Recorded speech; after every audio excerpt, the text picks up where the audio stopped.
Test, test. Okay.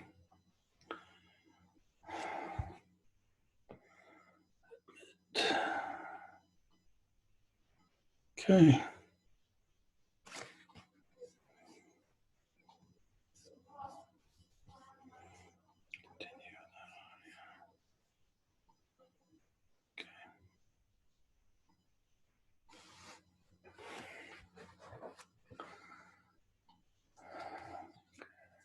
Sure. Let's see, share screen.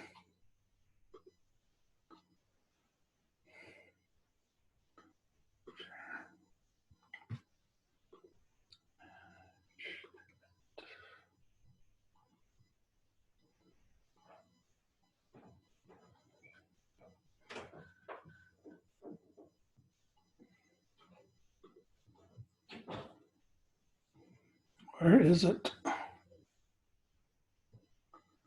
There we go.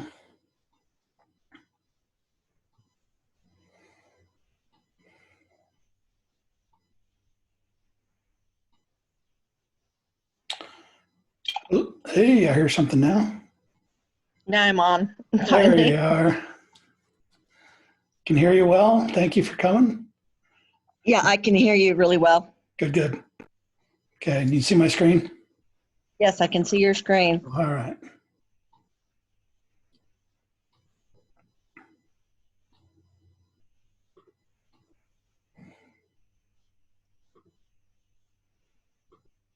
Are you going to have more than just me today? Good. Yeah, there we go. Yeah, there's about 18 people signed up. All right, good. Yep. As you come in, test your mic so we can hear you, and then mute yourself if you would. Can you hear me? Yes, whoever me is. Is that Alicia? I'm Gina. Can you hear me, Clint? Yep, we can, all the way over from Lake Powell School. Yeah, that's awesome. You look good. Hey, How's everything going over there? well, we're hanging in there. It's pretty quiet down here with everything going on. People Sure, try to I bet. come in, but they're not letting them into the park. So Oh, they've got it closed. yeah, they can come down and go boating and stuff, but they can't camp. Gotcha. But good seeing you. Good to be seen. Excellent. Put it up here. Okay, Clint, remind me how to mute myself on my computer. So you should, down at the bottom of the window, there should be a little microphone button on the bottom left. I've been looking for it. I haven't been able to find it so far. I muted you, and I didn't want that because I want. Let's see. Oh, I got to admit more people here. Got folks coming in. Good afternoon, Superintendent. Good afternoon. That's good. And I can mute you if I need to. If you can't Go find ahead the- and mute me. And who's me? Is that Jana? Jana Maxwell, yeah. Delete me and then. Okay.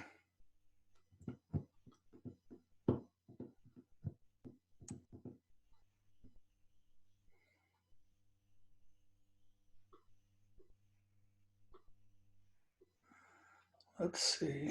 Hey, you got somebody coming in from an iPad. Cool. Clint, will you also record this meeting? I'm only going to be able to be in here for about 30 minutes. I have another meeting. I believe it is recording already. Yeah. Awesome. Thank you. Should see it in the upper left-hand corner of your window. Should see. Awesome. Thanks. Yep.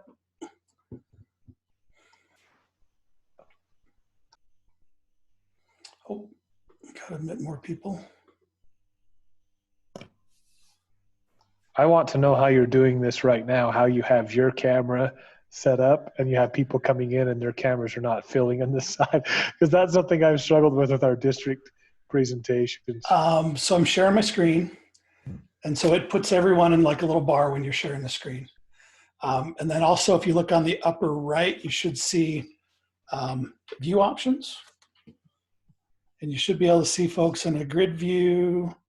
Actually, when I'm not sharing my screen, In the upper right, there'll be like a grid view or a speaker view. And this is something we'll cover, but let me stop sharing my screen That's real right. quick so you can see. No, you're okay. I don't want to mess you up. No, it's fine. That's why we're here. We're here to learn. So I'm gonna stop my share. So now, do you see me or is it a grid? I see you with the grid across the top. Okay, so up in the upper right, you should see a button that says gallery view that looks like a grid. Or is that controlled by the presenter? No, it's there, Clint. Okay. You can It's switch. there. You can toggle between speaker view and gallery view. Yeah. Thanks, Joby. Hey, everyone, here's my co-presenter, Joby Wright. All right, let me put my screen back up. I'll just leave it here for now. I'll put the screen back up in a minute. Let's see. Yeah, Clint, when I share a screen, I do not get the people across the top like you do. I just have my full screen. Yep, we'll address that. It's there. All of your controls just squish up at the top of the screen, and all you'll see is a little thing with the meeting ID and then a stop sharing. But if you hover your mouse up there, your control should come down off the top. Perfect. Yep. That was. Oh, I got to keep admitting people. I'm not used to this. So I was just looking through some of the video options, and there was an option on there to enhance your appearance, but obviously that's not working on mine, Clint. I just wondered. I know, geez. You may need the latest update for that, or a makeup artist, one of the two. It's good to see so many friends here. Yes, it Thanks is. for joining us today. Thanks for providing the training. Happy to do it. Zoom's a great tool. Like I say, we've been using the UEN provided tools forever and just hadn't had a chance to get into it until all of this happened. But it's a powerful tool. But still easy enough to get up and running and use. So okay. I'm going to mute folks as they come in, but please don't hesitate to unmute yourself and ask questions if you have them. And that's just one of those best practices. You want to make sure the kids come in and make sure that their microphone and everything's working. But once that's established, it's best to just have everybody muted until I have a question. And I think we might be now 16. Had about 18 people sign up. In a situation like this, like when my students enter in the morning, I don't have to admit them. You can turn off the waiting room option and then people can just come in. We're going to talk about that and why it's probably a good idea to use it. Okay. That's kind of the first thing on the list. So, and while we're waiting, let me put up a slide so you guys can access the slideshow if you would like, so that you've got all the links and everything. It is there. That's us. Hi. So right here, bit.ly/SEDC capital Z ZOOM. So if you want to open that up in another tab, you can. I know the full screen kind of takes over. And I think you can just hit escape if you want. I'm presenting, so mine's going to be in full screen. If I escape, yeah. So you should be able to open that up in another tab.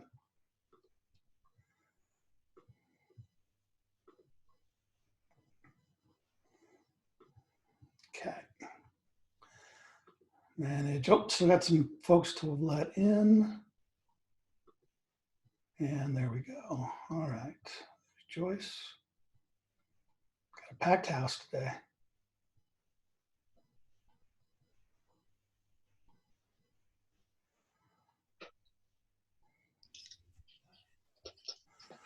Let's see. Oh, KCSD, who's that? Let's see, Joby, I'm gonna make you a host. I don't know if it's gonna take it away from me. No. I was gonna have you watch the participants as they come in, yeah. But I can handle it, I think. And you can't see. So on mine, I've got I've opened up my little toolbar at the top of the menu. I've got Manage Participants open. I'll show you some screenshots of this here in a bit. And that just has a floating window of everyone that's in, so I can see, you know, who's in, who's muted, who's not. And so I'll just mute a couple of those folks that just came in. Let's get started. I'll try to let people in as we come. And Joby, if I miss anything or if you have any other insight to add, I was up till 11:30 working on this, so I'm sure I've missed something, many things. So thanks, Superintendent Dalton, for this, for getting us together and for suggesting this topic. I think it's a great thing to cover with your teachers, and it really is an incredible tool. So let's look at the basics of the interface. I know we've got a whole range of experience levels here, and so let's just kind of look at the basic tools when you're in a room and you're not sharing your screen, so you're seeing everybody else. You've got some tools there along the bottom. If you don't see those tools, it might just help to move your mouse down to the bottom of the window so that those tools appear. There is a setting. We'll go through a bunch of settings.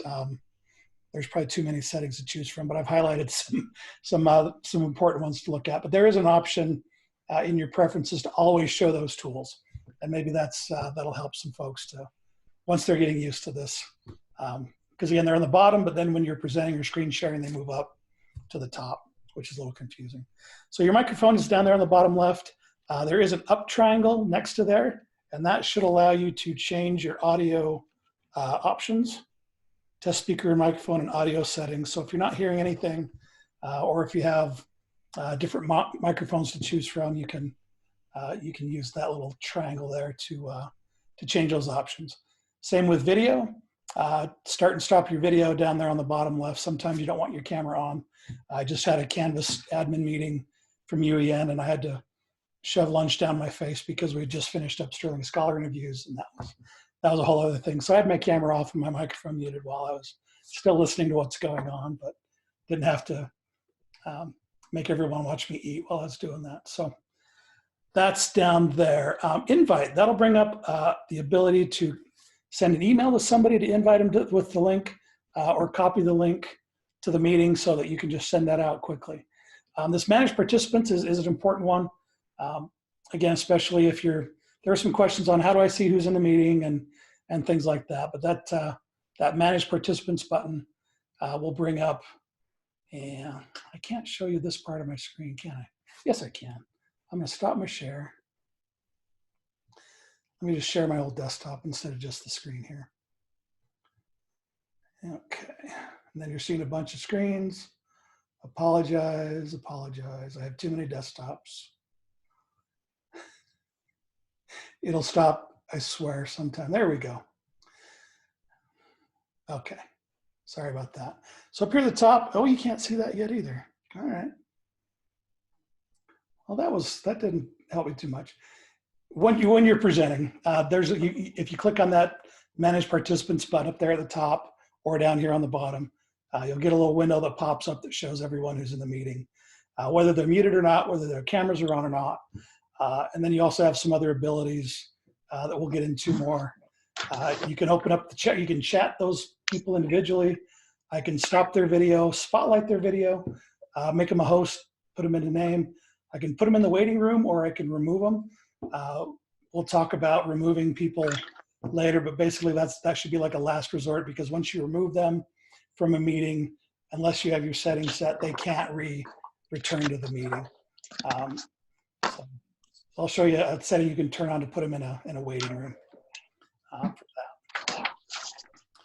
All right. It's a great form of classroom management, Clint. Just put them away. Yeah, wouldn't that be nice? We just mute your kids. I mean, that's perfect classroom.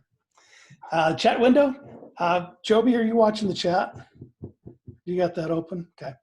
I do. I am. Okay, and I can open it up. I've got two computers. That's why it looks like I'm in the meeting twice. I've got two computers going, so I can see what you guys are seeing on one screen and present on another one. But Joby, watch the chat. So if you have any questions, and that's a good best practice, is use that chat feature. Just, have your kids muted, but if they have questions as they come along, just have them put in the chat room, and then once you're at a place that makes sense to break, then you can just check the chat and answer those questions as you can. All right. Welcome, Marcy. Good to see you. Glad you're joining us. Sorry. No, you're fine. I'm going to mute you. Oops. There's the chat. Okay. All right. Record. That's an option there. I don't believe we have the cloud recording as an option. But you can always record your meetings to your machine, to your local machine. And I would recommend just doing that anytime you're giving instruction to kids. Maybe if you're just doing like a catch up, touch base with them, how you feeling kind of thing. Those you might not need to record, but if you're doing any sort of instruction with your kids where they could benefit to come back later and watch that, I would certainly try to remember to record those meetings or in your settings, and I'll show you where to do that. You can just set it so that every meeting just records by default right when you start the meeting. And those recordings you can take. There's a question that I can preview. Folks are trying to put it into Canvas, but they're only getting like a little tiny window of the recording. You can fill up your Google Drive with these recordings and then put those recordings into Google Classroom or Canvas so the kids can go back and do those, watch those. Again, pause the instructor, rewind, watch as many times as you want. Clint, on that recording, just maybe everybody's aware of this, but what I found is after I do those videos and I do the recording, it takes a minute for Zoom to load, and then it actually does some type of conversion process to make it an MP4. So you have to be patient.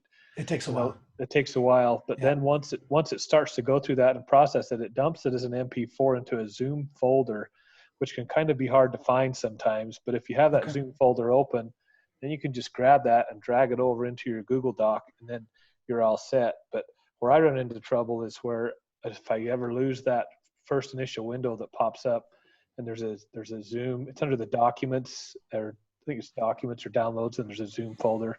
But just know that takes some time. And like that video we did yesterday, I mean, it took probably 10 minutes for that to convert before it could make it available to the participants. The longer the meeting and I think probably the more people are in it, it takes a while to do that. Yeah.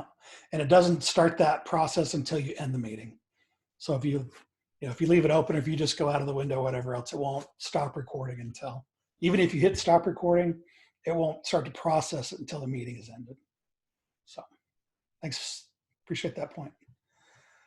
And then over there on the right, exit meeting or end the meeting for you or for everybody else. If you're the one hosting, it'll say end the meeting. If you're not the one hosting, it'll say leave the meeting. And again, most folks, if they leave, they can come back in. That's a good troubleshooting thing. If microphone, camera, whatever isn't working well, sometimes just have them leave the meeting and come back in. And sometimes that kind of addresses some issues. Any questions on the interface? Just kind of the basics of the tools that are there. Okay. Oh, I have a hand raised. Yes, Lisa. I will unmute you. All right. Can we go back to where that recording was stored on the Zoom folder? Where do you find the Zoom folder? I would guess it would go in your documents. I'm going to guess. So in your computer documents folder, look for a folder called Zoom, and anything that's there.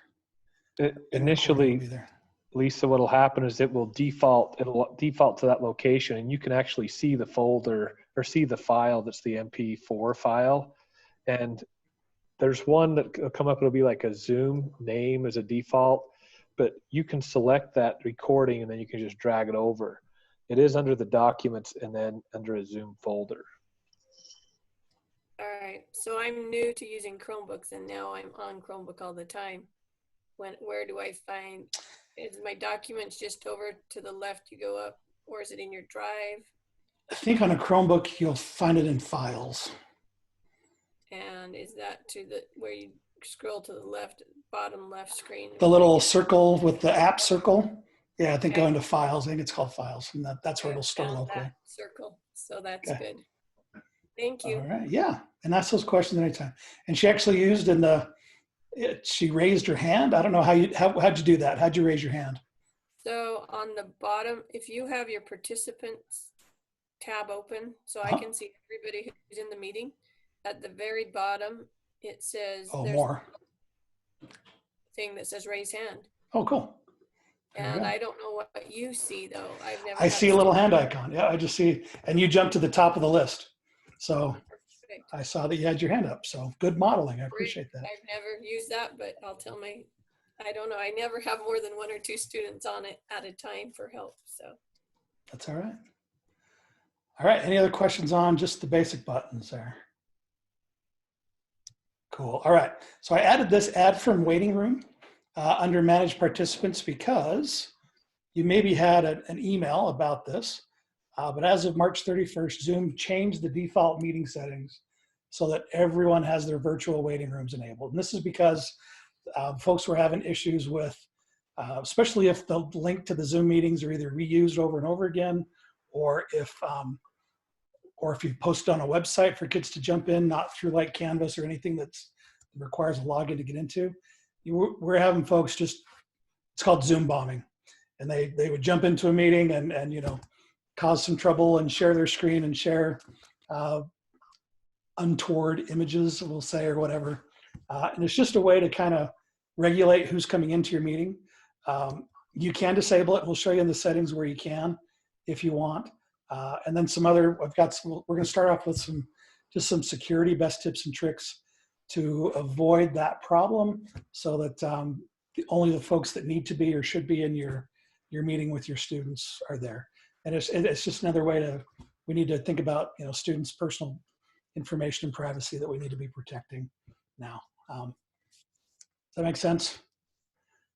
Okay, you should have the slideshow there. There's a tutorial on how to admit folks. Sorry, I couldn't show you that with my screen share. But there's a tutorial there, link there that will show you that.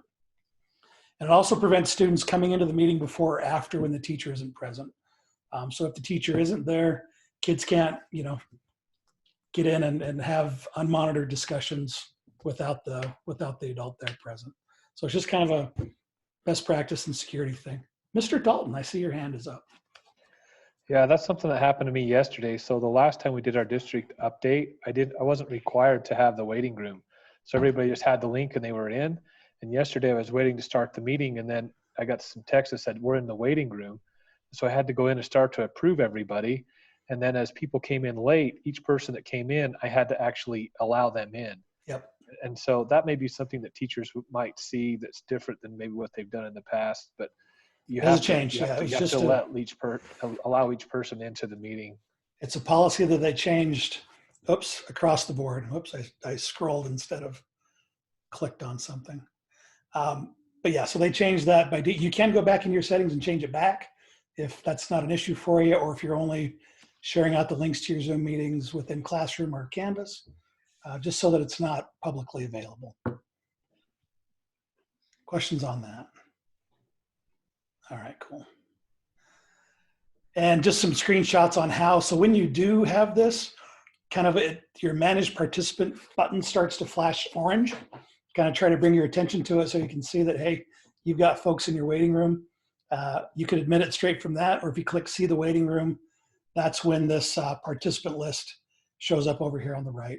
And you can mute everybody, unmute them, and then admit them or remove them from the room. If they're supposed to be there, admit them. If they're not, hit remove and they won't be able to join the meeting again. And this is what the setting looks like in your Zoom settings. The setting page is about a mile tall. And this is one of like the settings almost near the bottom of it. So you just kind of keep scrolling near the bottom of them and you'll find that option there. And you install that on or off if you want to use it or not. But we recommend that you do. Okay, other ways to kind of secure your meeting. I know we're not starting off with the fun, cool stuff, but these items really are important, and you want to make sure that the meetings are a good experience for all your kids and not a distraction for everybody. So first off, a couple of things. I would use random meeting IDs. You do have what's called your personal meeting ID, or they call it a PMI, and that is kind of a standing always open meeting room that you can always start. And that's, for ad hoc meetings and quick, with your PLCs or things like that, it's great to use. But again, if you are using that with your students, that's a link that they can come in and use at any time. And if you don't have the meeting room turned on or the waiting room turned on, then they can use that link to meet whenever they want. So just use a randomly, generate automatically to get a random meeting ID. And the next screen, I'll show you where that is. And then password protect. If it's really an issue, I don't think you need to use this every time, but if you are having issues with random people, joining your meetings, you might want to generate a password for your meeting so that, and then you can share that out with email to only those people who should be able to come into the meeting. Superintendent. Sorry, I don't mean to talk so much. I just No, we appreciate it. want to bring some things up. So something for teachers to be aware of, and I've experienced this with some of the Zoom meetings, is if you send out a link one day and you use the ad hoc one that Clint was just talking about, and it's that landing space, it's the same number for everyone, those kids might log into that meeting, that personal ID right there. If you're using that to create your meeting, then your kids can land in the same place every day. But if you're doing a different one, a different authentication process, when those kids come in, they'll need the new one. And sometimes students will go into their old email or something and go into this personal ID one, and there's no one in the room. So just be aware of how those invites are going out, and if it's changing each day, that the kids will have to get a new one each day. Yeah, and good idea. If you're using a learning management system like Classroom or Canvas, just push those out every day. You can also set them up to be recurring. This little checkbox right there underneath the date, you can set up to be recurring. So I've set this one up to be every Thursday with 2 o'clock meeting with Kane. And so that'll be the same meeting ID every week, but it's not my personal meeting ID number. Let's see, Brianna had a question too. Hey, Clint. Brianna and then Wendy, yeah. Oh, my bad. Actually, mine was a suggestion. I'm using the recurring meeting every week with my students, but I did put a password on it, and I'm putting the information into Canvas, which they also have to have a password to get into. So by having that password protected, and it's in a site that's more protected to start with, I haven't had to worry about people jumping in that don't belong there. So great suggestion. it's pretty. Yeah, that's a great idea. And it'll generate some, string of numbers. You don't have to keep that. You can put in, whatever you want and just share that with your students, that password. So that would. I made it my last name, so I know that they know how to spell it now. We can all get into your meetings now. Don't know the code anymore. Okay, Wendy. So my question is, if we've created a recurring meeting and it invites like 3 kids, but one of the kids we've had to separate to get even more direct instruction, how do we remove one kid out of that recurring meeting? How do I remove their name? If you remove them from within the meeting, they can't use that link again.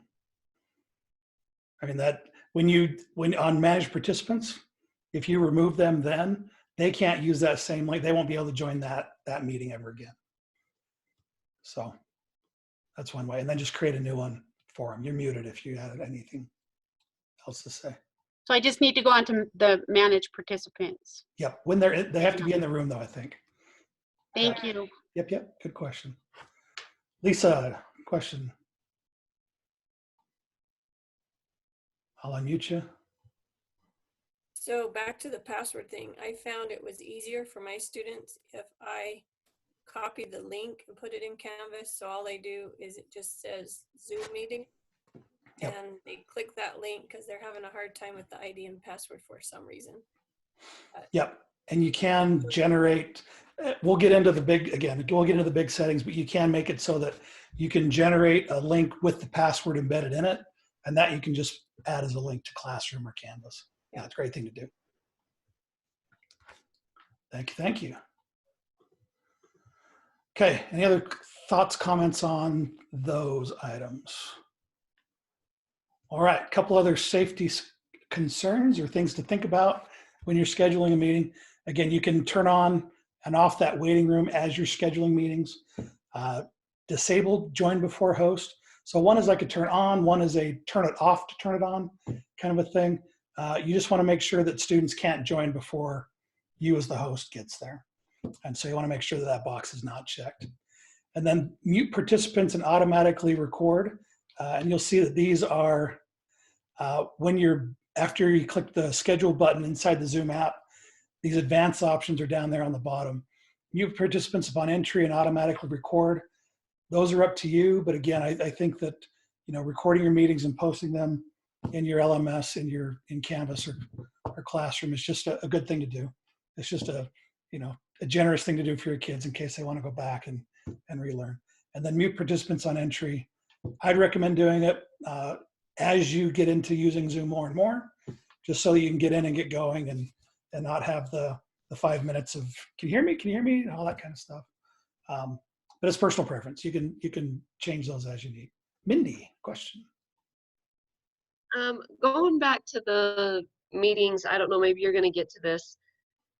When I schedule a meeting, I notice that it's only in half-hour increments. Can you change that? Like, what if I want to start my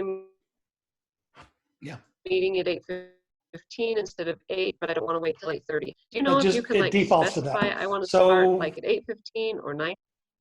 You can start it whenever you want. This just takes like the next even time. So I probably started this meeting last night at 5:45 or whatever, or click schedule.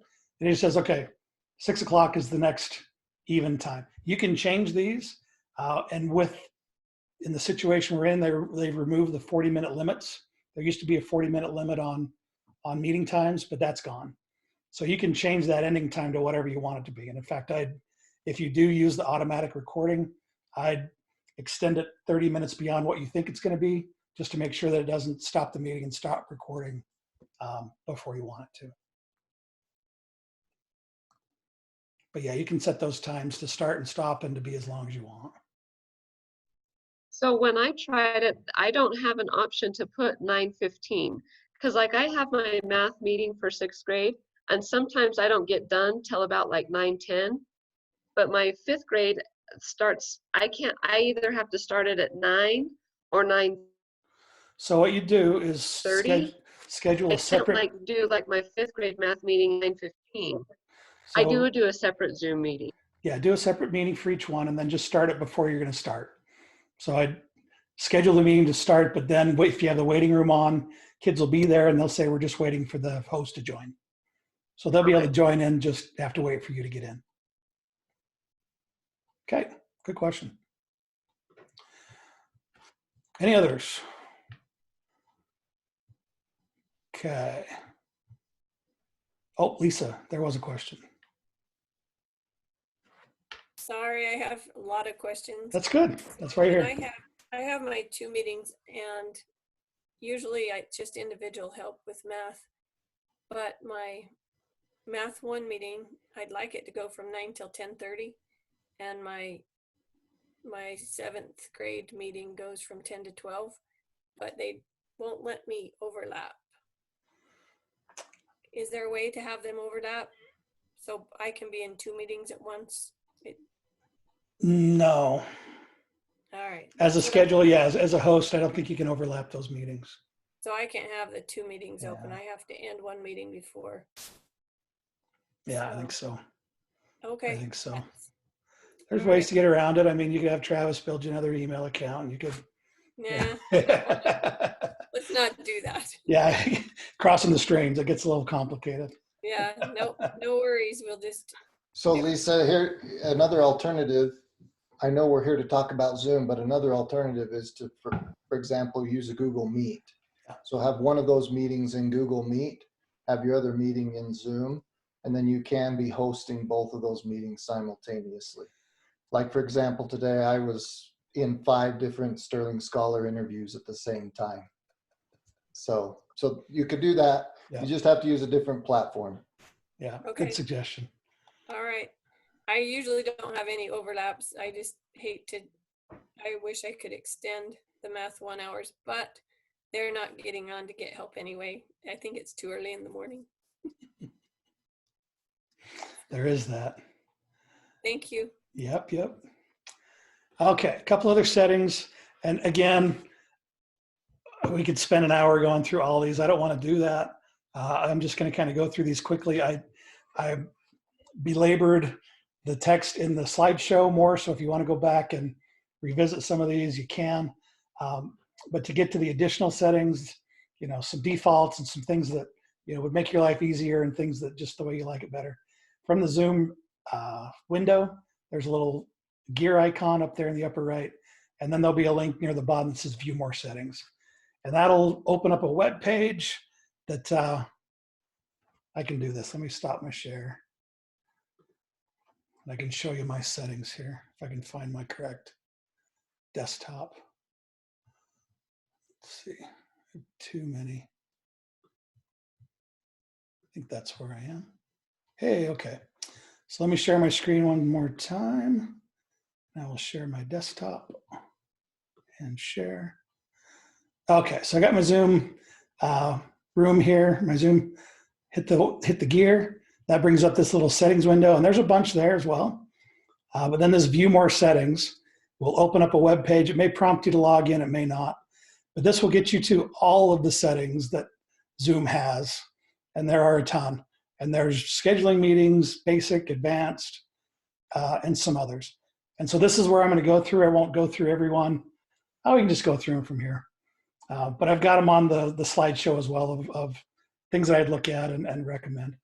Host and participant video, that's up to you. If you want to make it so that everyone's camera is on by default when they come in, you can toggle that so it's on or off if you want to just have them. If you're in low bandwidth and you're having issues with that kind of problem, I would just start with the participants video on, and they can turn their camera on if they want.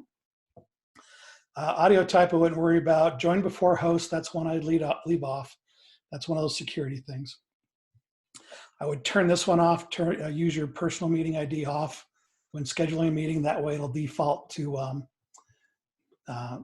using a randomly generated ID number, meeting ID. Require password. If you don't want that password to be on every time and change it and turn it off every time, you can just turn that so that it's not going to prompt you to have that password on every time.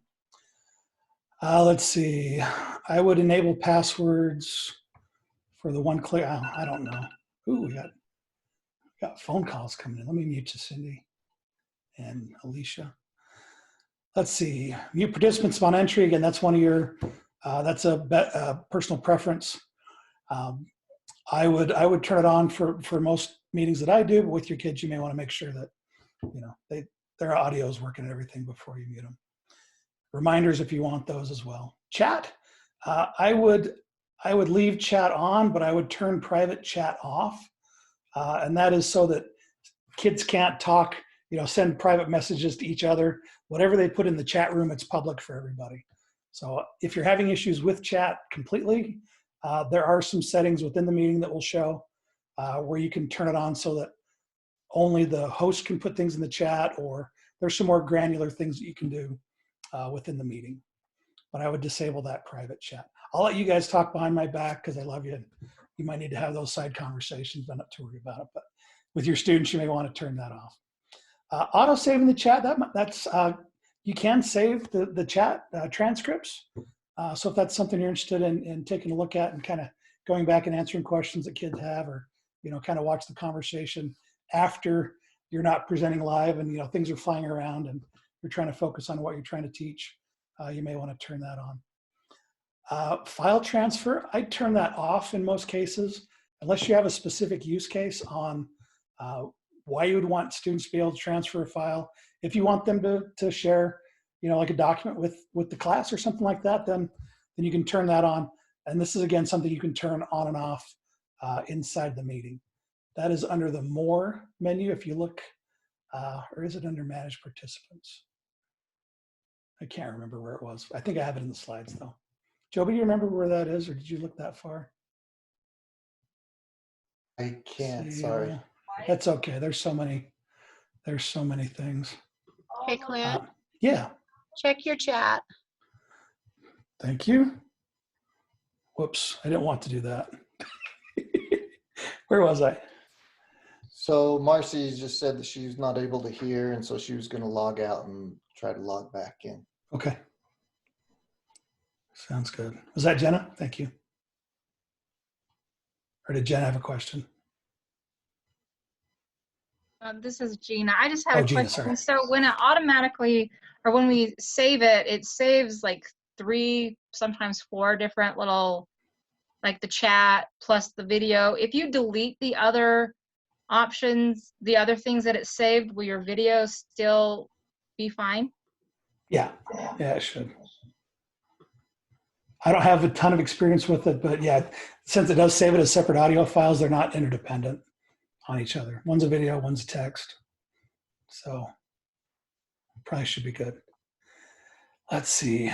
Allow host to put attendee on hold. This one I would turn on, and you can see that I've modified that one.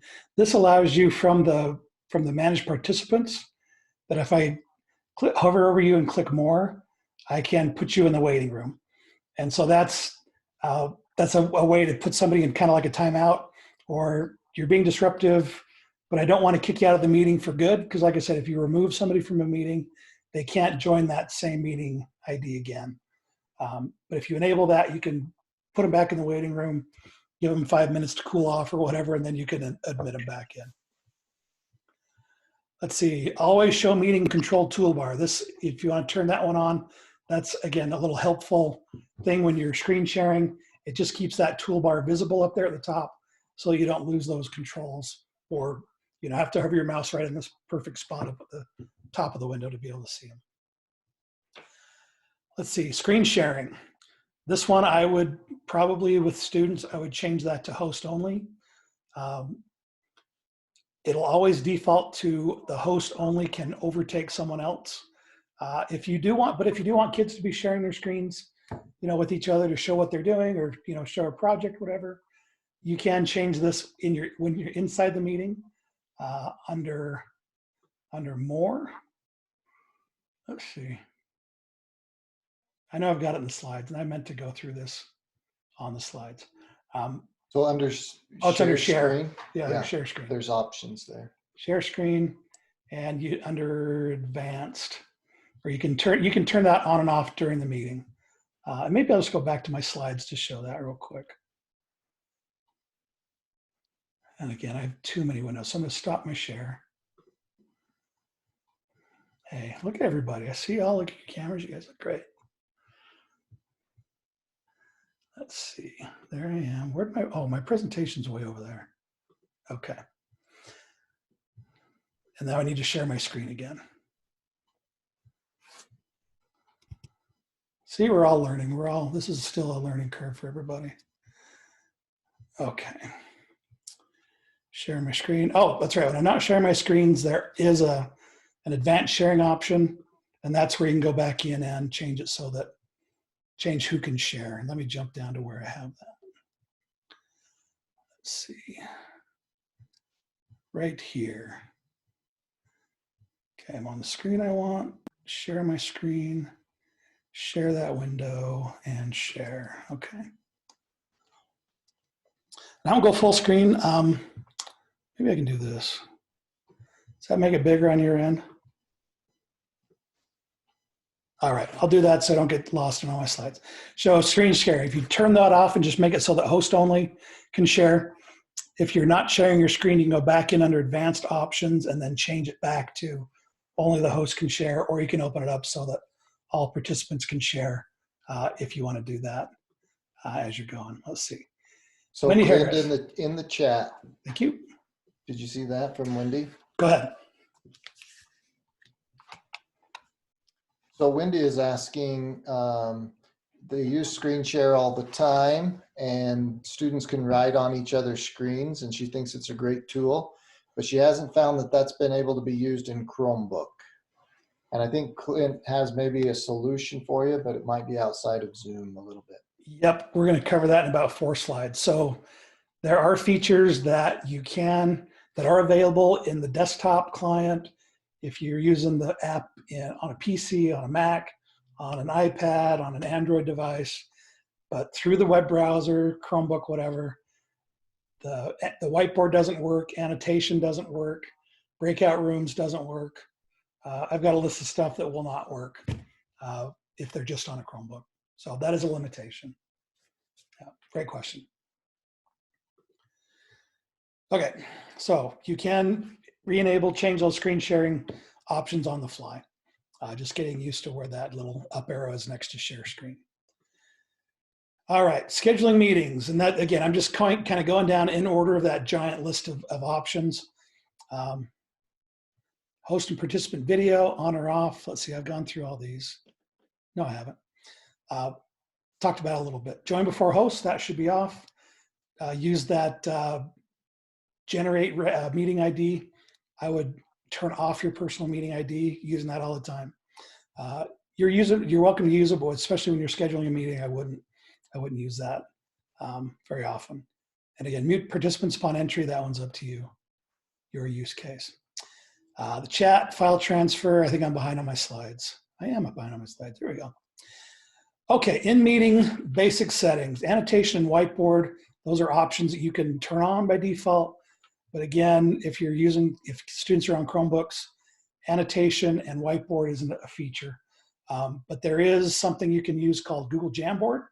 And this will take you, that link will take you to a YouTube video on how to use a Google Jamboard.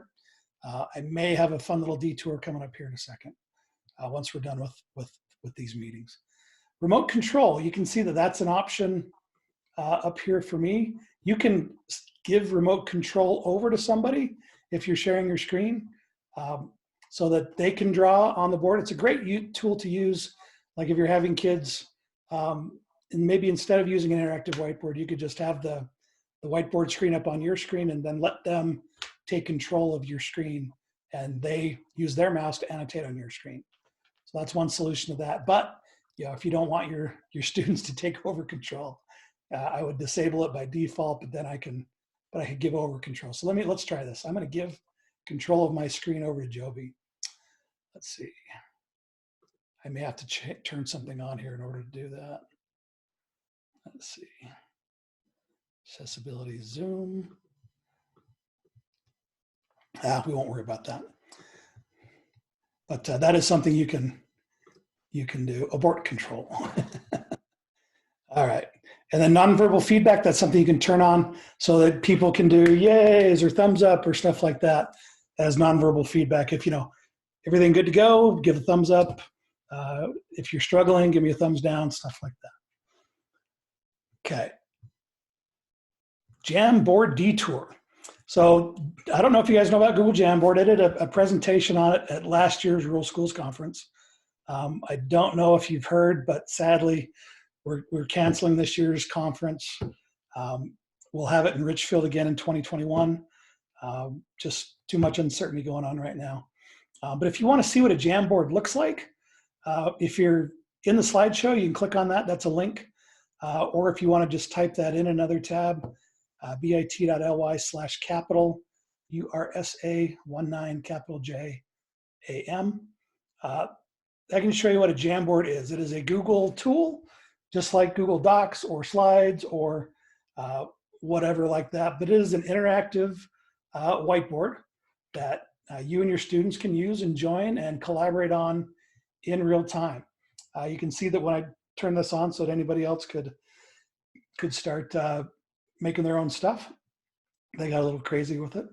And that's fine. I can open it up so that I can share it so that anyone with the link can edit, just for fun.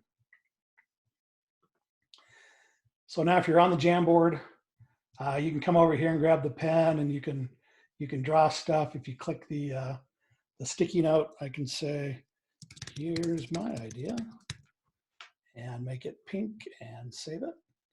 And it'll put a little sticky note that you can, again, have students brainstorm ideas, build these sticky notes. They can rearrange them, rotate them around if they want. Images too, you can put in pictures and things like that. Up at the top, there's different, they're called them frames. And so if I wanted to, let me go to a different frame. Let's see. Let's make a new frame here. Anyway, I don't want to make this a Jamboard training, but just know that this is a tool that's there for you. These save in your drive as well. So you can save these and share them back out with your kids as a PDF file or just as a non-editable jam. I will make it so that anyone can view. Save that. And again, this works. There's a Jamboard app on iOS and Android, works inside Chromebook. So this is a whiteboard that you can use with your students. And this link here, you can share that with individual students. You can post it to Classroom. And it's a fun little option for you as far as being able to interact and engage your students. Questions on Jamboard?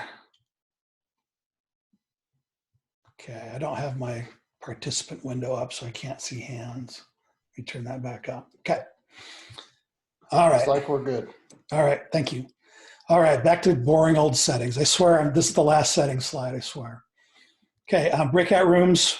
That would be lovely to be able to use. And what that does is it allows you to take your, like if I had this group of 25 people and I wanted to break you up into 5 smaller groups to discuss about something, then come back and report back what you thought or what you came up with, your solution or your ideas, and report that back to the main group. That's a feature if your students are on the app.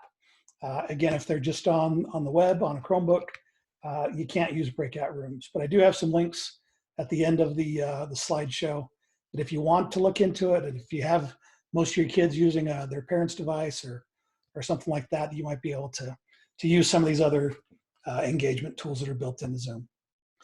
Virtual backgrounds. I haven't seen anyone mess around with those. I don't know if I want to show them to you or not, or if your students have found those. Show of hands. Has anyone been using those virtual backgrounds with their students, or have they found it? What it is that under my video, I can choose a virtual background, and I could look like I am coming to you from space. Or you can upload your own picture or video. If you want to put a snazzy looking office behind you when you're actually sitting in your kitchen with dirty dishes behind you, you can just make it so that you don't have to worry about what's going on in the background when you're in the meeting. I'm on the Utah or the USET board, the big conference every year. And once we did our last board meeting through Zoom, and there was about 5 or 6 people that it was their goal to try to find a background that would make everybody else laugh and break up during that. And so it's something you may want to disable if kids start to abuse it. It's kind of a fun little thing you can use. But just know that that's an option there, and your kids might find it sooner than later. So leave it on until it becomes a problem, but then disable it if it does become an issue. Mindy, question, comment? So can the teacher do a virtual background even if it's disabled, or once you disable it, it's disabled for teacher and student? I don't know. I haven't gotten that far yet. Wendy, you look good. Man, wish I was there with you on the beach. I was just thinking it would be fun for like the kids to like look at that and be like, oh, Miss Mindy, but then they would try to go find it. But it would be fun as like just a new, instead of seeing the same old background every day, it would kind of be fun. But I don't know. I don't want them to do it. Definitely. Sure. Yeah. I mean, once they see somebody doing it, they'll go digging in to see how they can do it. So your mileage may vary. Maybe show it to them and say, hey, if you're responsible with this, we can have some fun with it. But if it becomes a distraction, then I'll disable it for everybody. So, it's a classroom management thing. Just, this, as we're meeting here, is the same as us meeting in our classroom, and the same rules apply, the same rule, be courteous and kind. And, if you had kids, throwing up pictures behind them or, being distracting, and you do something about it in your real class. So give it a shot and, see how it goes.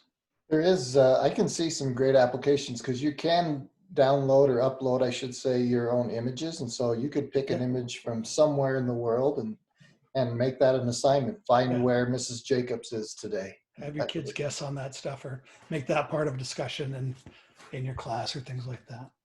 Comment, Lisa?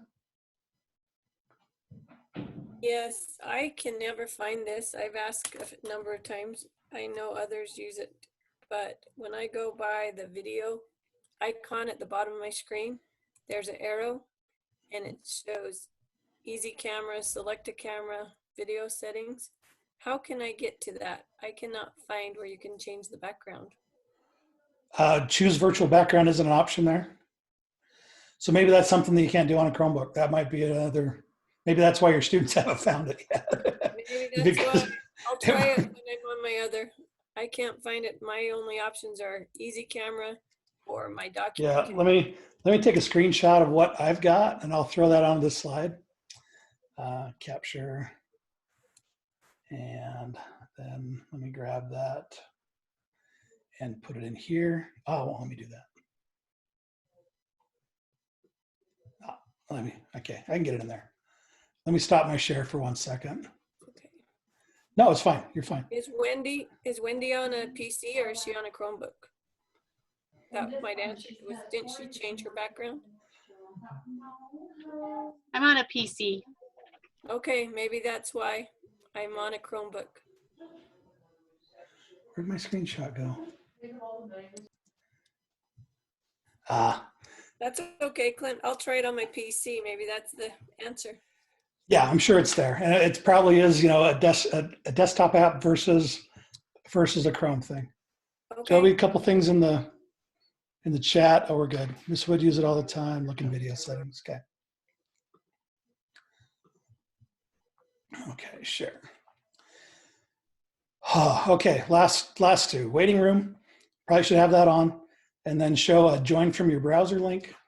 With students, you're probably fine to leave that on, just because again, most of them are coming in from a Chromebook, and they won't be able to download the Zoom app anyway. Okay, so that's all the settings and kind of the ones you want to take a look at and maybe think about, and just change those once so that they work for you in you know, in your situation that you're in. Dang it. And then you go back and tweak them if you need to. Any other questions or comments on all those things? Lisa, was that an old raised hand or? That was an old hand. Okay, I'll clear it. No worries. Okay. So here's just some of my, just from teaching, meeting with people. We do this so much in our job.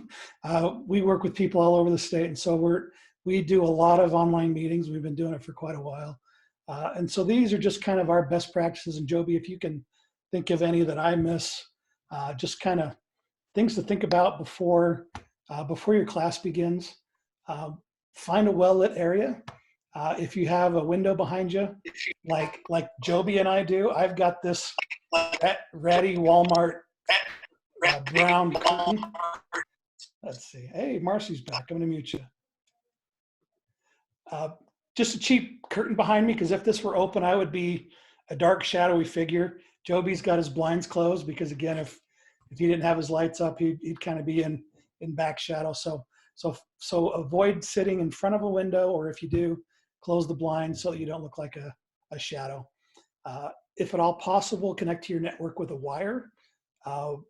Wireless is nice and convenient. You can sit wherever you want, but wireless can be unreliable, especially if there are a bunch of people in the house trying to do their homework and meet online and do all that kind of stuff at the same time. And if you are having issues with bandwidth, if video is choppy and you can't hear what's going on and your voice is coming through, encourage your students and even you to maybe just turn off the cameras until the demand isn't quite as high or things clear up.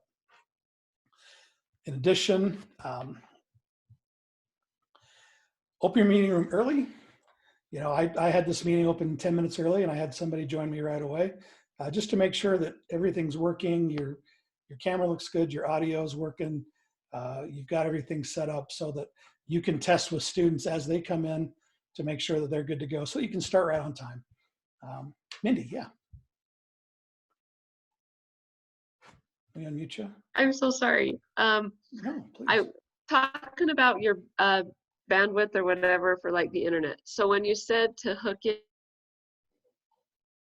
in with the wire, so like, does that mean on my laptop put my phone thing in there? Like, you're connecting through your phone? Tech savvy on that. No, like I want to start doing it from home. Like I've just been going to the school because the internet is so much better there.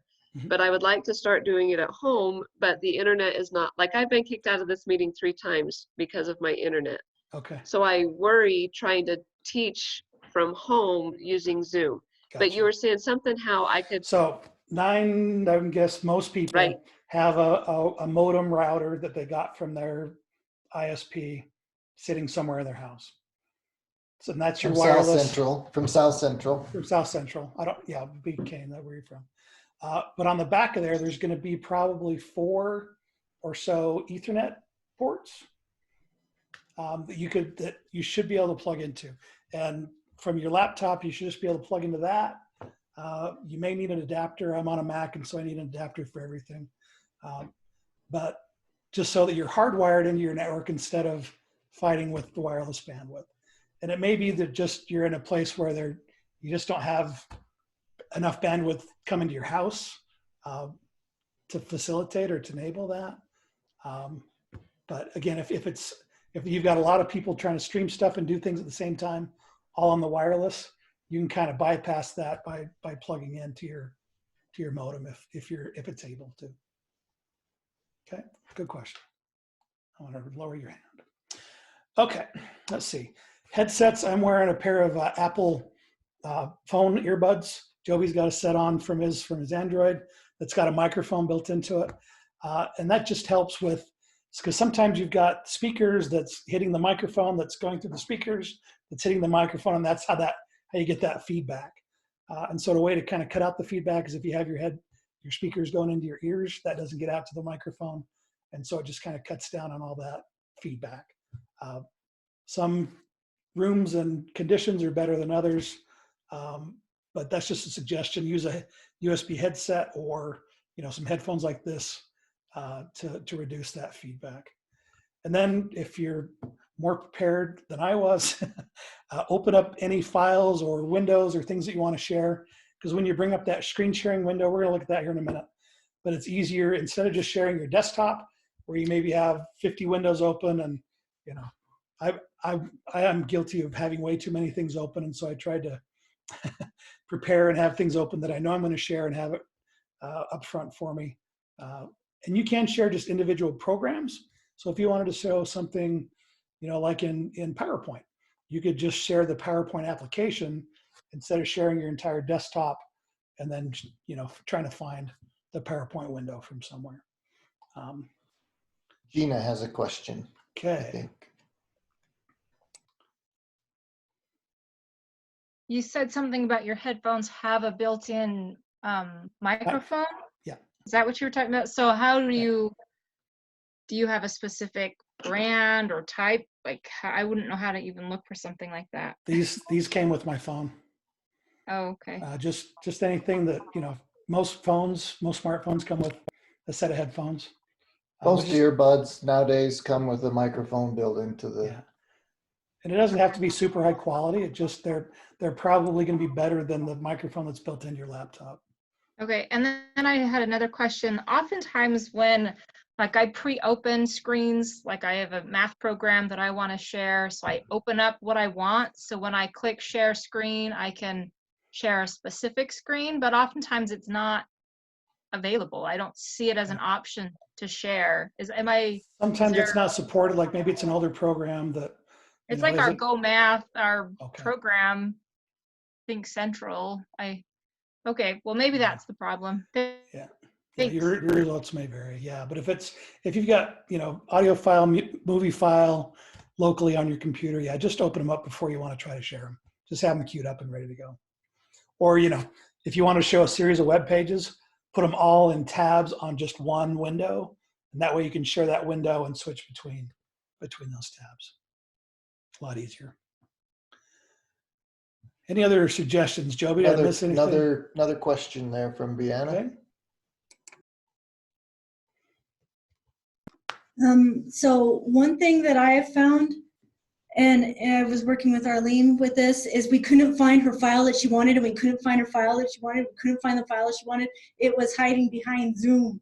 Yeah. So the minute we clicked the thing that was there, we're like, oh, just screen one. Oh, there you go. So that's where it might be. Maybe that's where your thing is hiding. That could be. Just screen one right there. Yes. Minimizing Sometimes you, and maximizing. Because all the people were in front of it. We couldn't see it. right. Good suggestion. Any other like general kind of best practices for meeting online? Okay. All right. Virtual lessons, tips and tricks. I didn't come up with these. There's a link here to an article that I just pulled these from, but there's some very good ideas and things like that to consider. When you're first starting to use Zoom with your kids, set aside some time for this to let them get on and connect and make sure that they're able to use it. It's always good to put a plan. I know a lot of great teachers put up the agenda. Here's what we're doing today in class. So just do that with a slide, with a document before you jump in and start with the rest of the meeting, just so the kids have an idea, what we're going to talk about, what do I need to start thinking about, how long are we going to be meeting, just some basic things like that. Discuss online etiquette. Again, that discussion that, this place where we're meeting isn't any different than meeting in the classroom. All the rules apply. You've got to treat others with respect, and just those expectations that you have as far as meeting online. Utilize that Jamboard that I linked. This is a link to how to use Google Jamboard. If you have some questions on that, and I think we plan on doing these every Thursday. And so if this is something that you want to spend some more time on, I think we're going to talk about YouTube channels next week and some other ways to engage your students. But Jamboard could be one that we do sometime. Or use a Google document. Just put up a Google document and kids can make comments and just do that live kind of interaction. The more you can interact, the more you can bring your students in, the more engaged and more a part of, feeling like a normal classroom it'll be. If you are sharing a whiteboard document screen, we're not saying don't use it. You might need to use some other tools, but have students work through math problems just like you would in a classroom. But those virtual whiteboards can do that, or highlighting grammar mistakes or things like that you would do on the whiteboard in class. You can do with one of those virtual whiteboards or annotations in Zoom. Anything in the chat, Joby? I'm seeing colors come up, but I'm not. Mindy has her hand raised. Okay, thanks. Mindy, go ahead. So kind of along this, I just had this thought yesterday. You know how we do Kahoots? Mm-hmm. Could you do like a Kahoot? Absolutely. In Zoom? Oh, okay, you can. So what they're doing is you're giving them the code and they're joining in another tab, but that's live. That's no different than being in your classroom. You can do those at the same time from wherever they are. You can have people from all over the world competing in a Kahoot together. Yeah, great thing to use. I would absolutely use those. Maybe did that answer your question, or were you talking about showing, like, for example, could you show the teacher screen in Zoom while your students are participating in the Kahoot? Is that what you're asking? Well, I'm not really sure. I'm just trying to do something different so it's not the same thing every time. So I thought, oh, a Kahoot, like we do that in our classroom, but I just didn't know how it would work in a Zoom type thing. Like I don't know how to do that. That's the genius about those tools. Those don't matter where you are. You can still be together competing no matter where you're at. So Kahoot and Quizzes, and we're going to talk about maybe Pear Deck here in a second as one of those options. But any of those online engagement, formative assessment kind of tools that you can integrate, yeah, you bet. Excellent question. And then Joyce, you gave a thumbs up. I just didn't know if you meant to raise your hand. Did you have a question? Oh, no, I didn't have a question. I thought it was great, the stuff you talked about you do in the other meetings. So. All right, we're getting feedback. Give some time to promote those questions. If, I know we all talk about using that wait time in a real classroom. It's even more important online because, again, people just can't quickly raise their hand. You can't see everybody all at once. So give some time to turn on the microphone, to click that raise hand button. So even more wait time. And it's super awkward, but but it's just super important because we are having to, you know, kind of do a couple of steps on our end to indicate that we have a question or that we're, you know, that we have a question or that we want to engage or speak or whatever else. So just utilize that wait time. Have your students be the presenter. You can turn over hosting duties. When you have the participants window up, I could turn Joby into the host or whoever else, and they can share their screen, or you could have, you know, have students prepare, you know, maybe you say, okay, in next week or on Wednesday, this team is going to present on X, and just have your students build a little slideshow or, you know, be the presenter. Just give them those 21st century skills to collaborate, communicate, and get them experience and giving them a chance to hear from each other. All good suggestions. And then just delivery over video, some tips and tricks. We've already talked about muting participants' mics upon entry. Just gets rid of the background noise and helps everyone just jump into the lesson. Look at the camera to create eye contact. I know if you have multiple screens, or if my Zoom window's over here, I have all the participants over here. I'm talking to you like you're over here, and it looks like I'm crazy. So as best you can, I have my little Zoom toolbar floating up near the top where my camera is, so that when I'm looking at you, I'm talking to you and looking into the camera. So be cognizant of that. Is wherever that camera is where people think that your attention is pointed. So try to look at the camera when you speak to your students. And then again, if you do have the luxury of having a Joby next to you to watch the chat room for you while you're presenting, use that. If you don't, just make sure that you check the chat, make sure that, you know, kids are understanding, follow along, you know, ask them questions. Am I going too fast? Am I going too slow? You know, thumbs up, thumbs down.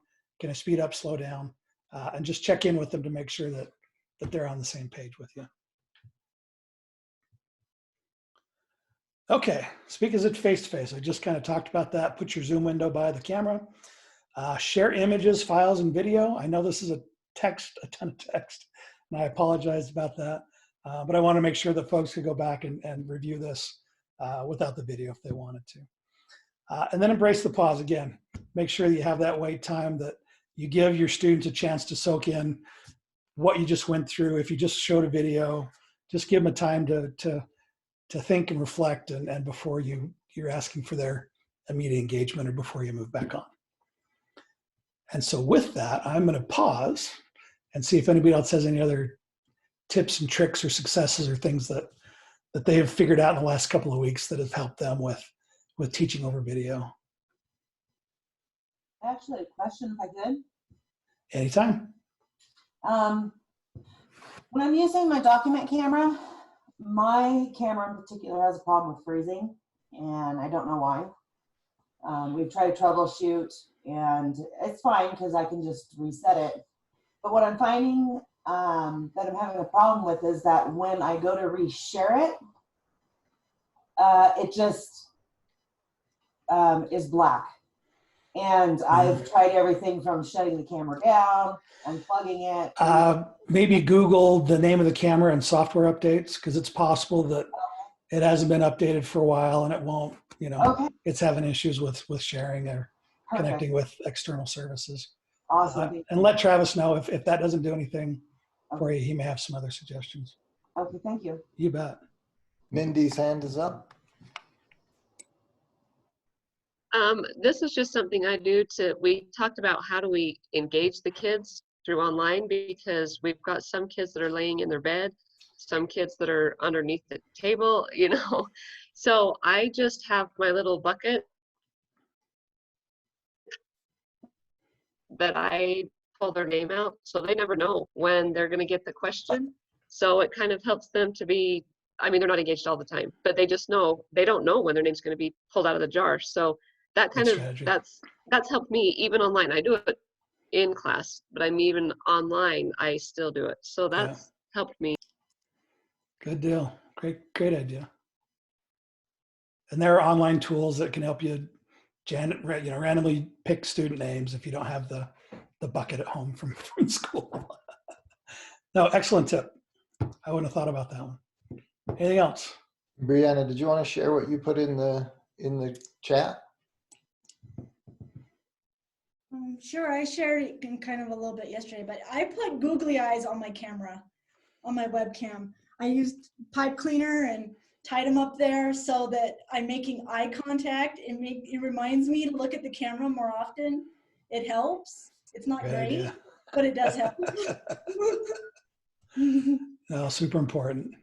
Yeah, and then Mr. Lacey, if you were there yesterday in your district meeting, Mr. Lacey shared some good ideas about the height of your camera, making sure that your camera is at a comfortable height to where, you know, you don't feel like you're looking down or looking up, but you're communicating with someone in person. That's another great tip. Good deal. Anything else? No suggestions or thoughts? Clint, there is another question in the chat that maybe we could just take right now since Sure. we're doing some sharing. So Wendy Harris is asking about, is there another tool that you're aware of that could be used like annotations on a Chromebook? And if we don't know right now, maybe we can get back to her on that. I mean, Docs is great because you can use the comments in Docs or suggest edits. That's a good mode to use in Google Documents. I don't know if you guys are familiar with that. Let me open up a new doc real quick. New. My chat window's in the way, Docs. But on this editing mode up here at the top, once it loads,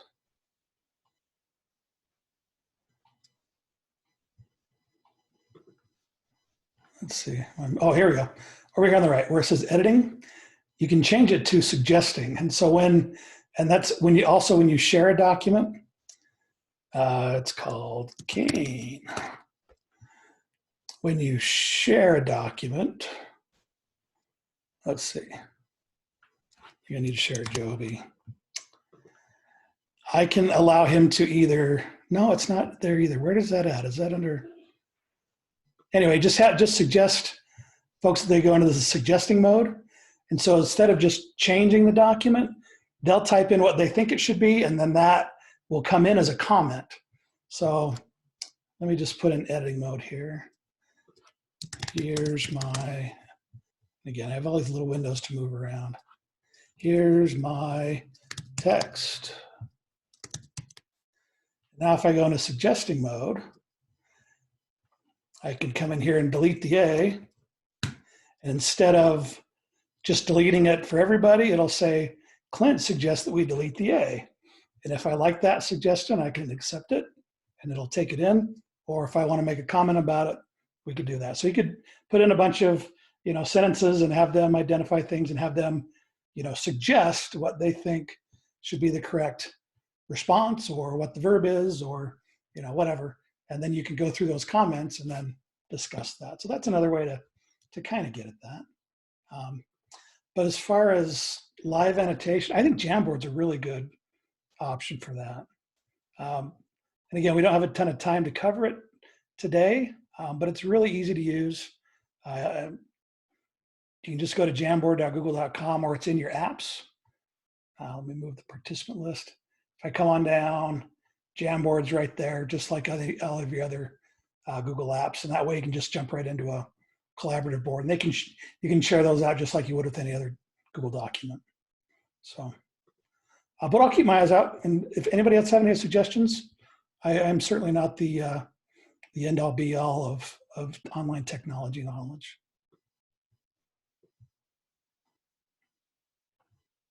Okay.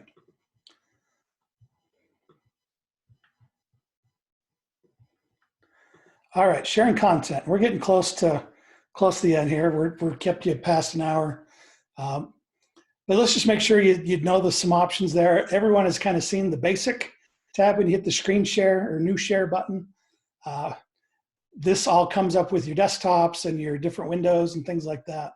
And again, if you do line up a tab or a window with all your tabs that you're going to share the tab instead of your entire desktop, just to make sure that students aren't seeing all the clutter, if there is any, or not seeing things you don't want them to see.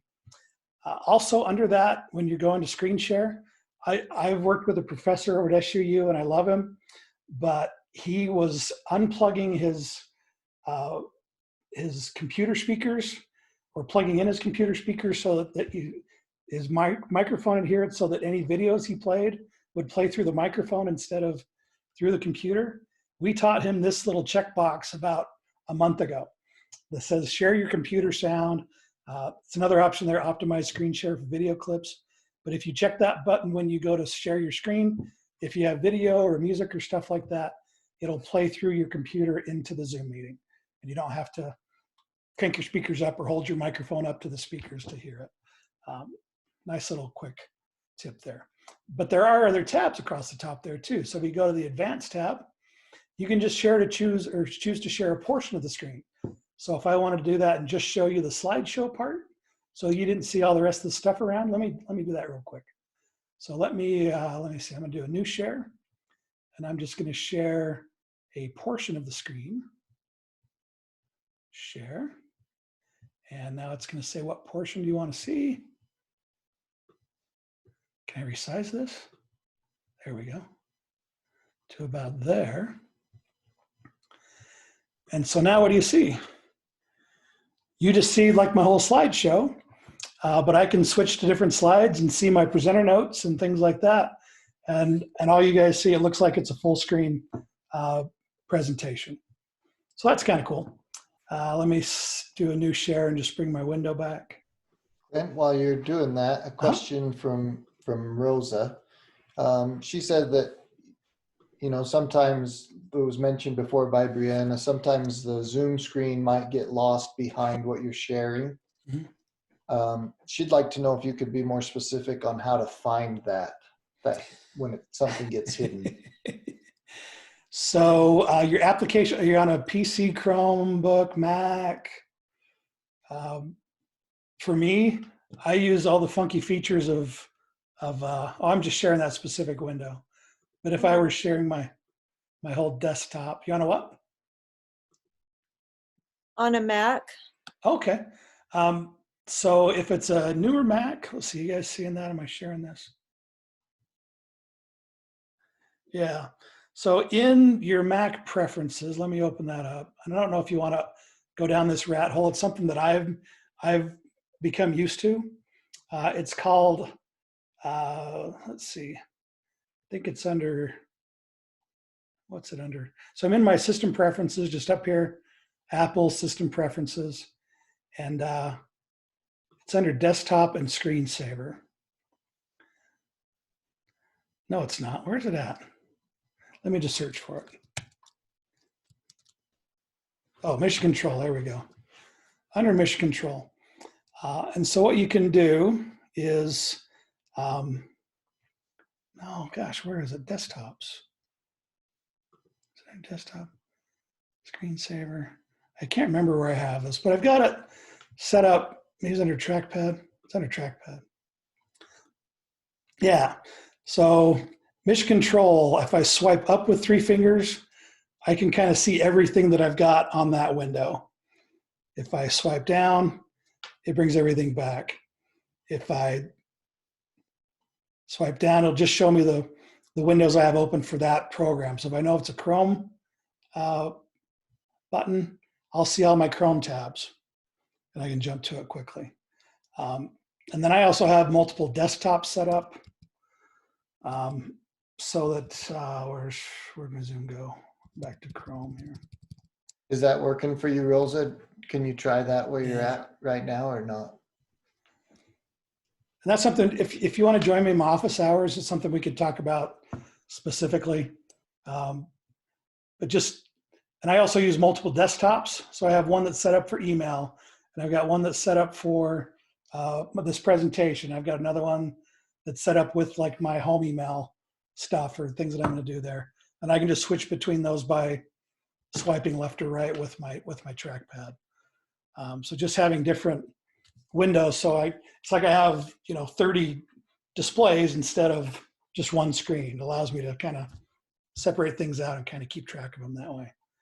So I just added Clint's virtual office hours in the chat. Cool. So between 10 a.m. and 3 p.m. every day, Monday through Friday, you can just click on that link and Clint's there. If he's not there, send him an email or a text and he'll join you there. I'll be back shortly. And I've got that link on the last slide too. So thank you, Joby. We'll get to the share those. But yeah, reach out to me and we can talk about kind of those in more specifically, because I'm a special person. I have to keep track of a lot of different things going on. Okay, so that's the advanced. Also here, content from second camera. If you have a document camera, you can maybe choose that camera to show instead of your webcam to share that. And then there's also the files tab on that screen share. Again, I'm in the screen, share my screen, files, and then any cloud services I'm connected with, I can go into there and choose to share out those files with my class. Okay, more tools on engaging your students. And I kind of previewed this a little bit earlier, but everyone has Pear Deck installed in Kane County, and Pear Deck is an add-on with Google Slides. It allows you to add the ability to capture student responses in real time. It's anonymous. You get a kind of a summary of all the replies, and then you can, change your lecture based on that or what you're talking about, or, gauge for understanding. And it's just up here in this little Pear Deck. You all should have a Pear Deck one, or if it's not there, it's under this add-on menu. And when I open that up, it opens up a little sidebar in your slideshow, and you can present your lesson through Pear Deck. If I wanted to ask, if we were presenting through Pear Deck, I could just drop in a quick multiple choice question just by clicking that, and I'll say, well, drop it in there. Option A, yes, no, not sure, and update the slide. And there it is. So, but I'm not presenting through Pear Deck. I'd have to start the lesson, have to join it that way. But allows you to add questions on the fly. Sorry, I have phone calls coming in. Okay. Or you can add these questions to your slideshow in advance. And then when you're presenting through Pear Deck, you'll be able to gather that student feedback and get their responses. They also have a bunch of templates built in, things to start the lesson, things to do during the lesson, or critical thinking, social, emotional. So important right now. Just what's filling your bucket, what's draining it, what's your stress level at this time, just so that you can engage your students that way. This is probably a topic for another day. We need to go in a little deeper with you if you haven't used Pear Deck or aren't familiar with it. But it is a super useful tool to use, especially when you're teaching at distance with your students. And Joby is as a resident expert in Pear Deck. He's happy to show you and work with you on that. And I am too. We all love to use a Pear Deck. Yep, just reach out to us. We'd be happy to show that to you. We showed, or Joby worked with teacher at Bowler Elementary, and she used it in her lesson the next day and emailed us all back and said, wow, it's amazing. I such a good time engaging with my students. So something definitely worth looking into. Something beyond our scope of what we're talking about today, but just putting that bug out there for you. Okay, you submitted questions to us before we met today. And so I just wanted to make sure that we got those answered. One of the questions says, while I'm screen sharing, how can I fix it so my screen, I can see participants and comments? And that's a common issue. Again, that if all you see at the top of your screen is this little ID number and the stop sharing button, hover your mouse on top of that, and then your controls will slide down from the top of the screen.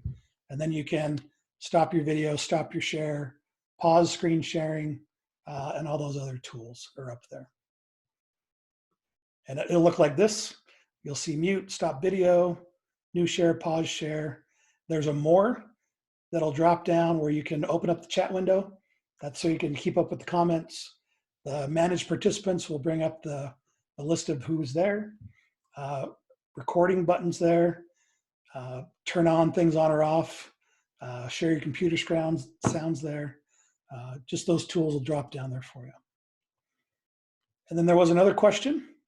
If you do have the luxury of multiple screens, you can open up that chat window and just put it on a side window so that you're presenting, you can see all your kids full screen, but have that chat window off there on the side. And one more question based on this. After I share my screen with participants, how do I get back to the meeting? And that's just that stop share button. And again, if you're new to Zoom, if you're new to sharing content and working with these online tools, when you're sharing your screen, all the buttons go away and you're like, what do I do? Take a deep breath, look for that stop share button at the top of the window, hover your mouse up there, and there's also a pause share. If I hit pause share, then I think we're back to just everyone as a meeting. I don't know what are you guys seeing now? See the grid? We're still seeing your screen. How about that? Because I hit pause share. Interesting. So maybe that doesn't work how I thought it would. We're new to Zoom and we're still learning along with you guys. Questions on those controls that come down from the top. And again, a preference in your Zoom settings, the more settings, you can change this so that those tools are always there, just so you don't lose them. And Wendy Harris shared a good idea. You know, if you've never used it before, then set up a meeting with another teacher and just meet and share back and forth and try out all the tools. It's a great idea to set up a meeting with another adult first and just play with it and try it out. Okay, we talked about this at the beginning, but if you, sorry about that, came in late, somebody said, I want to hold up a whiteboard and my kids can't see me because we're in that grid view and we're seeing everybody else. If you're not sharing your screen, if I stop my share, everyone should see a speaker view or a grid view up there on the top right, or gallery view. Sorry, it's a gallery view or speaker view where you can toggle between it. So if your teacher's trying to share something and the screen's way too small, go to speaker view and then that screen will become nice and large. Okay, turn on my screen share again. Actually, you know what? I'm just going to do a portion of the screen. That was kind of fun. There we go. Okay, let's see. Next one. What is the best way to upload a Zoom recording to Canvas? So what he's saying is he's recorded his class. He's got the video recording and just dragging and drop it or uploading it as a file in Canvas. With Canvas, there's a limit. I think there's a file size limit, or it may be just kind of compressing that video as it goes up, because there are storage caps in your Canvas courses, but there are no storage caps in your Google Drive. So I would recommend, like Superintendent Dalton said, once you get that video recording, it's going to be in your documents folder, in a folder that's named Zoom, and then I'm guessing it'll just automatically name it with the date or the name of the meeting. I haven't looked at that. We got Brianna saying yes, that's what it does. Thank you. And just drag and drop that or upload that into your drive. And if you haven't done that before, here's my drive, and maybe I better do a new share so you can see my whole screen. I'm getting good at this, Joby. Practice. All right, so here's my Google Drive. You can just drag and drop files in. Let me see if I can grab a file or a document here. Let's do that. I don't want to drag that one in, it's giant. Here's a Word document.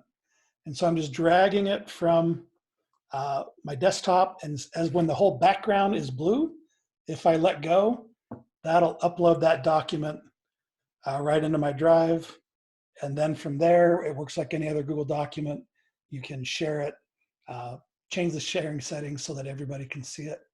And then let me just quickly show you up here if you want to try to find your video after the fact. This little search options in Drive. I need to keep rearranging this video window. Type is, and again, man, type is videos. And owner is anyone, and I can just hit search for that. And that'll show me all the videos that I've uploaded into my drive. If I don't remember where they went, or if you're a stacker or just a piler instead. So this one, if I want to share that one, I can right click on it and hit share. And anyone with link can view. If it's not set to that, you can go to advanced. And by default, everything says private, only you can access. Hit change, and then change it so that anyone with the link can view. Hit save. And then this link can go into Classroom, can go into Canvas, wherever else, and they'll get the full size video of it. It is possible to embed video in Canvas from here. I will show it in the recording real quick, but if you didn't get it and want to see it again or talk through it, you have to open the video in a new window up here on the upper right.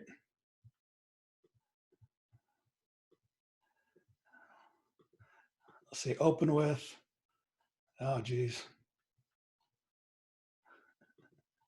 I got too many windows. Quiet, you. Okay. So how do I just double click on it? It wants to open it here. Oh, here we go. Open in a new window. Because the tool, the little gizmo you need isn't in it there. Now once it's in a new window, I can go to the snowman menu and choose embed item. And this little funky code here can go into the HTML editor in Canvas, and then you can change the width and the height there to bigger numbers and make it so that it's embedded pretty from Drive. And if that made no sense, just let it wash over you. Just let it go. But if you want to learn how to do that and you're using Canvas and videos a lot, connect with me, send me an email, or jump in my office hours, and I'll walk you through how to do that so you can put your Google Docs or Google Drive videos into Canvas. Okay. Back to here, and I'll just keep it here. Another option, and we're going to talk about this next week, is to upload it to YouTube. YouTube goes into Canvas super slick, but you may not have taken the time. It literally takes maybe 5-10 minutes to set up a YouTube channel, but there's a couple of weird questions and things you have to go through. Since you have an educational account, you can, with just a regular Gmail account, I think you're limited to 15-minute videos or 5-minute videos. But with an education account, you can go in and say, allow me to upload longer videos, and it'll let you because you have an ed count. And then you can upload whatever you want. And after it processes it in YouTube, you just paste the link into Canvas, and then it automatically puts the player in there for you. So that's a super slick option. But you may just not known how to go through or set up a channel on YouTube. But we'll talk about that next week. Okay, manage participants, any hands? I think that was all of your pre-asked questions. I know a couple people signed up later than I built this last night, which is okay. But is there anything else? Any other Zoom questions or issues you've run into or problems? We're going to talk about positive stuff here in a second, but any other thing you need help with resolving or trying to figure out with using Zoom with your classes?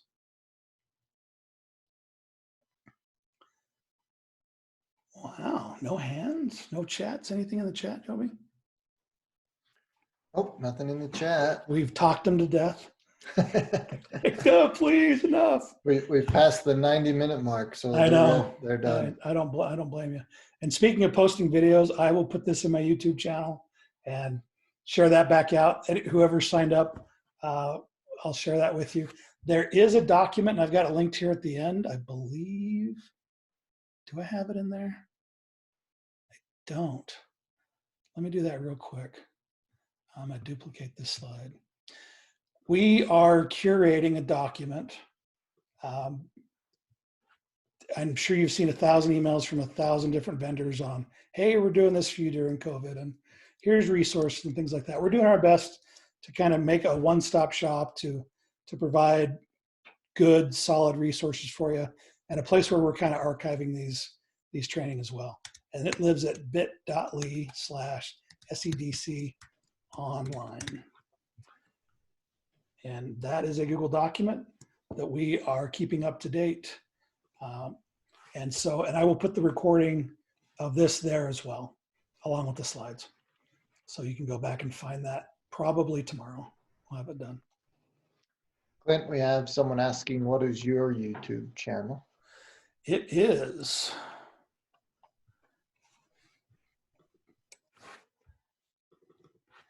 YouTube/SEDC Clint.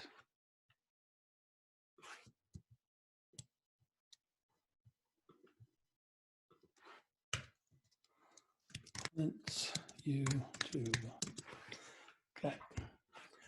Yeah, that's my Twitter handle and all that good stuff. So should be able to find that stuff there.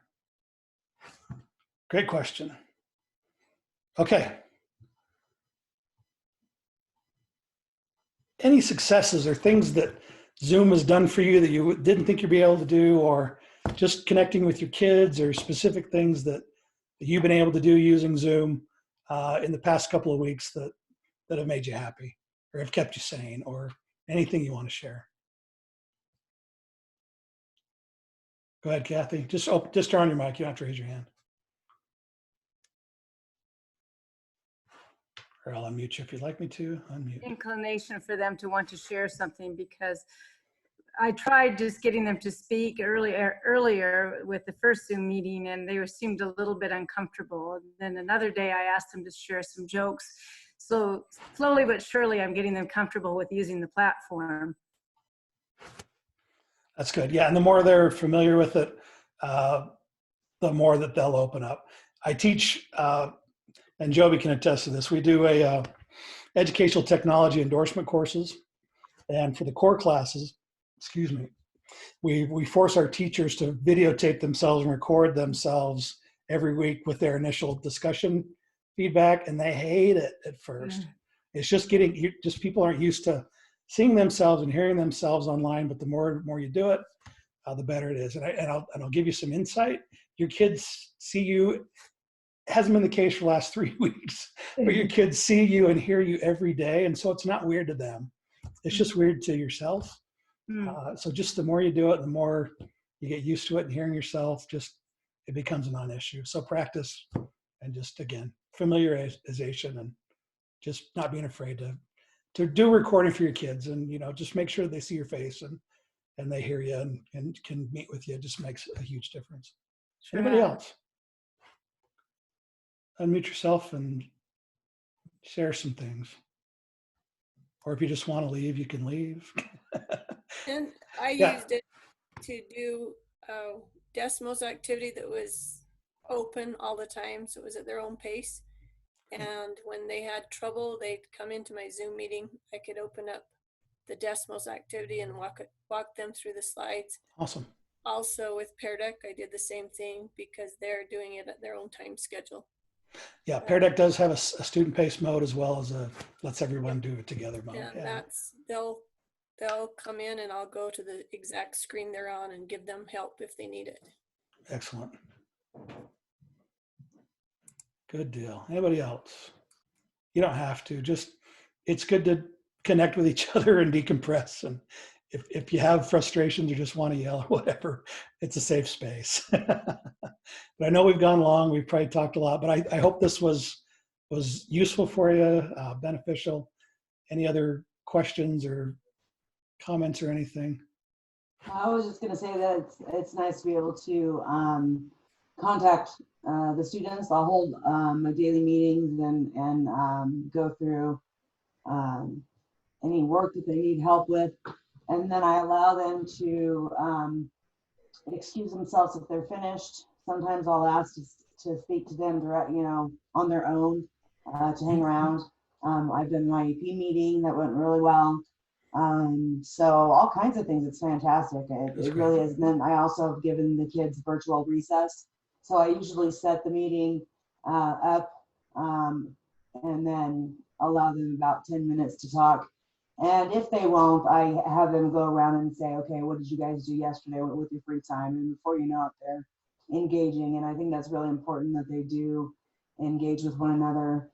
And then, like I said, if I see a parent in the background, I might say, hey, can I have a chat with your mom? You guys hang out for a little bit. So it makes it really, really convenient on a lot of levels, communicating across the board with parents, kids. I have paraprofessionals that are working with my kids.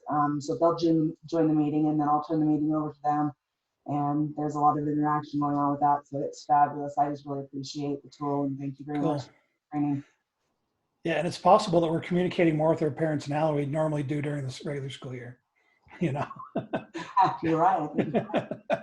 because now they're seeing that we're a pretty good resource for them, I think. So, and Zoom's made me happy personally because I like to watch like the Late Show with Jimmy Fallon, and he's including his kids in with his nightly thing, and just seeing that everybody's in the same situation and connecting the same way. You know, we're all in this together, and we'll all get through it together. Okay, last thing, last slide on the show, and then I will shut up. There is a page if you want to dig deeper, if there's still stuff that you have questions about. That last slide in the slideshow has a bunch of stuff that I use to review and research to put this together. There's a ton of resources out there, links to live training, lots of webinars and demos, lots of how-to videos on how to just do a lot of the things that we talked about, plus a document that they're keeping together on resources during the pandemic. So those are there. If you want to review them, cool. If not, there will be no quiz at the end. There's a link to our email and both Joby and I's WebEx room. We're, again, 10 to 3 most of the time each day during the week to just come in, and if you just need to work through something or talk through something, we're there to help and connect and give you that individualized help that you need. So, Joby, anything else? No, thanks everyone for joining us. Thanks for sticking around. Hopefully it was helpful, and come back and join us again next Thursday at 2 o'clock. We'll be here every Thursday at 2 o'clock. Okay, stop share so I can see everybody. Okay, thank you, Brianna, appreciate it. All right, I'm gonna stop recording.